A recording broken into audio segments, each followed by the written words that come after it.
Hi, for this video for Think for a Change, I want to be talking about transphobic violence, because if you heard the story of this trans woman in Baltimore who was brutally attacked in a McDonald's for trying to use the women's restroom, if you haven't, you can look it up. You can watch the video, you can see what feeble attempts at news coverage has been made to address the story, but I want to use this as an opportunity to talk about some of the issues that are at stake here.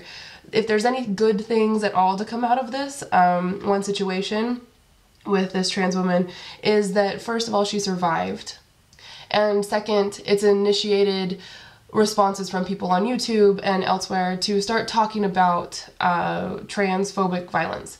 And for me, with this video, I could use it to talk about things like gender or biological sex or transitioning, or, you know, people's attitudes or assumptions about what's real or authentic or who's being deceived and who has a responsibility to come out and all that kind of stuff. But that's sophisticated theory that we would be getting into, and we don't have time for it in this video. Maybe future videos we can break it down a little bit. But for now, I think that this is a really good opportunity and a good time to assume that it would be helpful to get some conversations going on these issues, because right now there's a whole lot of ignorance about gender and especially about trans people. Ignorance that leads to violence. And it's the case that there are way too many violent, hateful, bigoted people who are making the lives of trans people very difficult, if not impossible. But I also think that there's more people who simply don't know about gender this way, or don't know about the existence or experiences of trans people because they say they've never met a trans person, even though it's more likely that they probably don't know that they've met a trans person.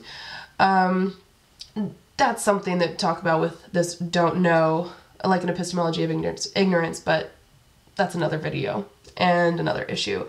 But for now, I want to try to avoid this attitude of, well, I've never met a trans person, so I don't know about these issues, because if all you do is wait until you meet someone who might be trans, then that's not really gonna help. There's so much violence going on that hardly gets covered by the news that I don't see how we're going to make a difference or a change unless we take an active approach to try to educate ourselves and others about the experiences that people have around gender, and especially being non-normatively gendered. So I think that now it's time for us to not wait until we meet some trans people or realize that we know some trans people, but rather start wisening up ourselves and check our own attitudes about this thing. So for this video, you know what, grab your notebooks, get a piece of paper, because all I'm going to be doing is throwing out some information at you that I can't really go into a whole lot of detail with. But I want to just, before we begin, address the fact that we are talking about really young people here. The attackers for Chrissy Lee Polis in Baltimore were 14 and 18 years old, and she was 22, or is 22. These are young people. We need to be addressing the youth. This isn't just old people. These are young people who are getting killed, beat up, and also who are killing people and beating people up. So if you didn't hear about it, there's a lot of this stuff happening, this violence. Like, for instance, in February, there was the murder of Tyra Trent, a trans woman, also in Baltimore. And one of the most horrific, gruesome stories of Angie Zapata's murder in Greeley, Colorado from 2008. Again, I don't want to go into detail about these stories because they are absolutely atrocious, but I encourage you to read and learn and see what people have been doing to other people. And it's not just trans women who are being attacked that are the targets of this sort of transphobic attitude, but there's also a just general attitude of gender policing. So I think it's important to also acknowledge that the murders of people like Lawrence King from 2008, he was 15 when he was shot by a classmate. These are examples of boys who act like girls. So Jason Madison was from 2009, he was murdered, and he was also only 15 years old. Jorge Lopez Mercado in 2009 was 19, picked up by someone because this guy thought that he was a woman, and when he realized that he wasn't, just did one of the most horrific acts of violence you can possibly imagine. And then just this last August 2010, a 17-month-old baby, Roy Antonio Jones III, was beaten for acting like a girl, and he died as a result of this. And so here's the thing. I don't even know. 2 weeks ago there was backlash for the j.crew ad. Did you hear about this? The j.crew ad of the creative director and a picture of her painting the toenails of her 5-year-old son bright pink. And people responded to this saying that it was, quote, blatant propaganda celebrating transgender children. I wish there was more celebration of transgender children, but I encourage you to look to resources like The Daily Show with Jon Stewart to see his response of this Tomageddon thing that he coins it with. And if nothing else, go look for movies and stuff. So Soldier Girl, Calpurnia Adams, these are things that you can look into. Calpurnia Adams is a trans woman who is an activist, and so many other things too. And these are real people, so go look. I hope you're taking notes. And I want to also make sure to mention that it's not just trans women or boys who act like girls who are the only victims of this sort of transphobia. The frequency of their attacks and the violence directed towards trans women might be more extreme, but it still doesn't mean that we can dismiss the fact that there are also trans men who face different sets of issues and everything. But I mean, one of the most notable movies and stories comes from the 1990s with Brandon Tina, with Hilary Swank playing us in Boys Don't Cry. Good movie, go watch it. It might open up your eyes a little bit if you haven't seen it already. And in addition to movies, there's also books that you can look into. So here's a recommendation. These are just some I pulled from my library tonight. Leslie Feinberg. This one's Trans Liberation, but there's also available Transgender Warriors and Stone Butch Blues, a more recent book by Gail Solomon. This was published in 2010, more theoretical, Assuming a Body, Transgender and Rhetorics of Materiality. And then finally, I would recommend this big baby, the Transgender Studies Reader, edited by Susan Stryker and Stephen Whittle. There's lots and lots and lots of stuff in here for you to read and think about. And if nothing else, go on YouTube. There's lively communities of trans people who are trying to support one another, talk about their experiences, and you can learn an awful lot by listening to these people.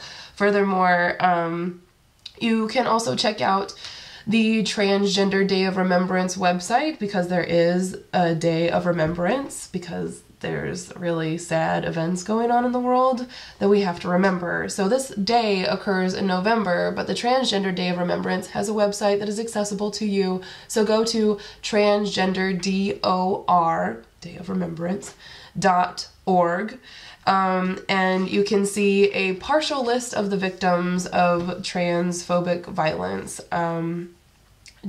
so that you can see what you're not seeing, what's not being covered in the news, what many people aren't talking about. So I hope that you look into some of these things, look up these names, look up these stories, and think about them. But if nothing else, I think the most important thing to realize is that, you know what? Respect people. If you see someone and they are presenting their gender masculinely or femininely or ambiguously, it's probably a safe bet to respond to them in the way that they're presenting. So if you see a woman in a women's restroom, consider her a woman, okay? Most people aren't out to like attack you or ambush you. They just want to pee in peace, and let them do that. And if you're confused about what to do, go with how they look, okay? It'll just make everybody's lives easier for now. But other thing, just don't hate on people, because we're not just talking about trans women or trans men. We're talking about real people with real lives and families and dreams and goals and struggles, and God knows that they've probably already faced way too many challenges already because of gender norms. So don't make their lives any more complicated. They're trying to live. They are human beings with lives, so let them live them. And if it comes down just to the bottom where you say, "Ah, man, I don't get it," it weirds me out, it grosses me out, it's unnatural, whatever, or you just say, I don't get it, fine. Some things maybe you don't have to get. Like, I don't get astrophysics, but that doesn't mean that I have to go hate on, condemn, humiliate, beat, or kill astrophysicists. I'm not entitled to a position of power to say, I don't get you and everything that you're doing. So, because I'm not entitled to that position, step back. Like, don't intervene. Let people live. And I hope that you go educate yourself, educate others, talk to people, but not just talk, like listen too. Listen to the experiences that people have about gender, because you might realize that there's a lot of people who maybe don't even identify as trans, but who have some experiences about what happens when gender is something that is regulated so ferociously. And okay, here's the one message, the baseline, right? If you don't hate on people, the other thing you can do is step in and protect those who are being attacked.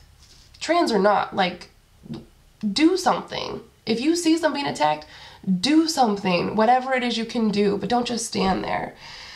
And finally then, for a word for the trans people who might be seeing this or who are out there, you're a trans identifying person, gender transgressive, non-normatively gendered. Good for you. Go on living, be brave, be strong, be beautiful, be proud, and know that there are people who do know, understand, and love you, who do support you, who will and do respect you as the person who is deserving and worthy of love and respect that you are. So, thank you all, and please, please, please think for a change.